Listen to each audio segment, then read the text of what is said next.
mana PKI bangkit, di situ Soeharto terjepit. Tweet Fadlizon, sasaran tembak isu PKI yang sebenarnya.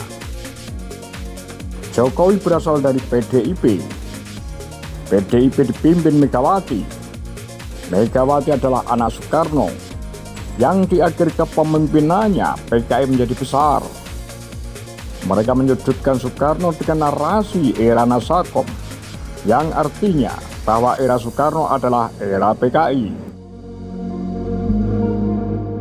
Di sisi lain, kelompok ini berusaha membesarkan kembali nama Soeharto yang dianggap sebagai pahlawan karena sudah membubarkan PKI.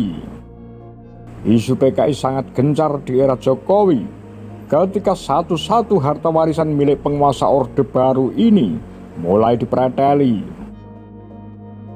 Melalui jalur hukum sangat sulit karena harta itu memang diperoleh dengan cara tidak wajar. Satu-satunya jalan melemparkan isu yang sangat ditakuti dalam sejarah, PKI. Selama Soeharto berkuasa, kekuatan loyalis Soekarno disingkirkan, anak-anaknya diawasi dalam berpolitik. Bahkan harus dihancurkan jika bibit Soekarnois mulai membesar. Kita runut saja dari akhir tragedi 1965, awal kebangkitan Orde Baru.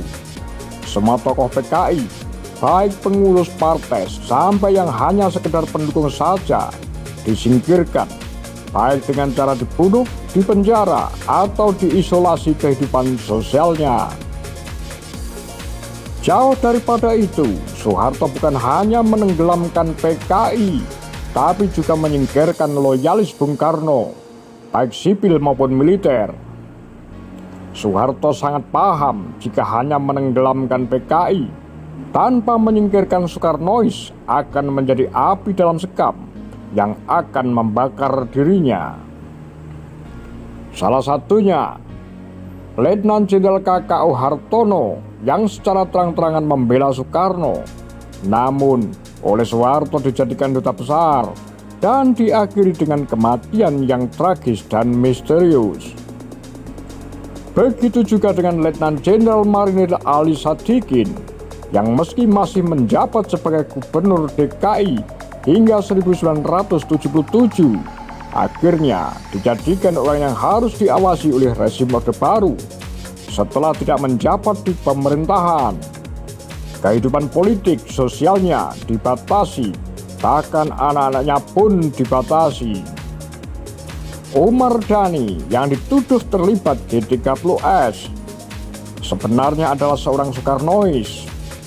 Bahkan Letnan Jenderal Ibrahim Aji yang sama-sama dari TNI Angkatan Darat dan ikut serta membersihkan PKI disingkirkan juga oleh Soeharto karena mantan Pangdam Siliwangi ini adalah loyalis Soekarno. Keluarga Soekarno sendiri tidak lepas dari operasi penguasa Orde Baru. Pendidikan anak-anak Soekarno dipersulit. Sukmawati dan Guntur Soekarno diawasi agar tidak ikut terjun ke politik.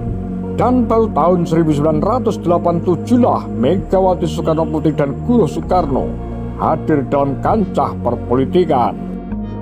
Saat Kongres Luar Biasa PDI pada Desember 1993 di Surabaya, penguasa Orde Baru ingin menggembosi pencalonan Megawati menjadi ketua umum, meski akhirnya Mega berhasil menjadi ketua umum periode 1993-1998. Namun pada tahun 1996, kepemimpinan Mega di PDI kembali diguncang oleh penguasa hingga timbul perpecahan yang kemudian menimbulkan kerusuhan yang dikenal dengan peristiwa 27 Juli, Kuda Tuli.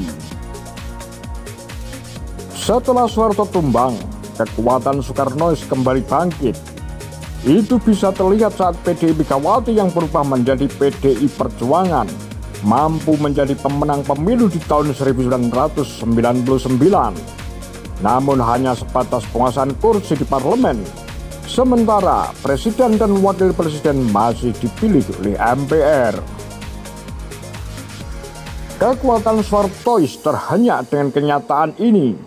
Meski 32 tahun loyalis Soekarno dibungkam dan ditekan, ternyata loyalis Soekarno masih ada dan mampu bertahan. Kekuatan Soeharto yang dibantu oleh sengkuni politik dan para oportunis berhasil menyingkirkan PDIP pada pemilu 2004, menjadi urutan kedua di parlemen dan turun menjadi urutan ketiga di pemilu 2009. Sementara yang sudah dipilih secara langsung dijabat oleh Susilo Bambang Yudhoyono, murid daripada Soeharto. Dengan soliditas yang cukup tinggi, PDIP keluar sebagai pemenang pada pemilu 2014 dan mampu menguasai parlemen hingga 109 kursi. Kemenangan ini ditambah dengan keluarnya Joko Widodo sebagai presiden terpilih yang juga adalah kader Partai Demokrasi Indonesia Perjuangan. Dari sinilah awal sinyal waspada bagi pendukung Orde Baru. Kemenangan PDIP pada pemilu 2019 dan Jokowi pada Pilpres adalah pukulan telak untuk kelompok Soehartois. Apalagi PDIP mampu menambah kursi di parlemen menjadi 128 kursi. Sebuah pembuktian bahwa loyalis Bung Karno tetap ada dan mulai terlihat eksistensinya. Banyaknya kebijakan-kebijakan Jokowi yang merugikan mereka membuat loyalis Soeharto seperti duduk di kursi panas.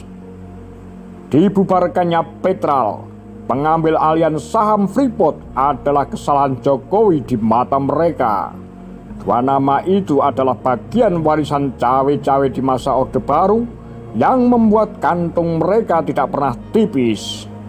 Komposisi kepemilikan saham awal Petral dimiliki oleh Pertamina 40%, Tommy Soeharto 20%, Bob Hasan 20%, dan Yayasan Karyawan Pertamina 20%. Ketika Jokowi mulai bergerak ke harta milik putra-putra Soeharto, kemarahan semakin memuncak. Melawan dengan gerakan politik secara elegan tidak mungkin. Golkar yang merupakan partai tunggangan Soeharto selama berkuasa telah menjadi bagian pendukung Jokowi. Sedangkan partai besutan anak-anak Soeharto hanya menjadi partai gurem tanpa kursi di parlemen. Akhirnya cara paling liciklah yang diambil, kebangkitan PKI. Bukan PKI yang bangkit, tapi Soehartois yang terjepit. Apa pendapat Anda? Demikian Kura-Kura Tagar Lambi Sundel.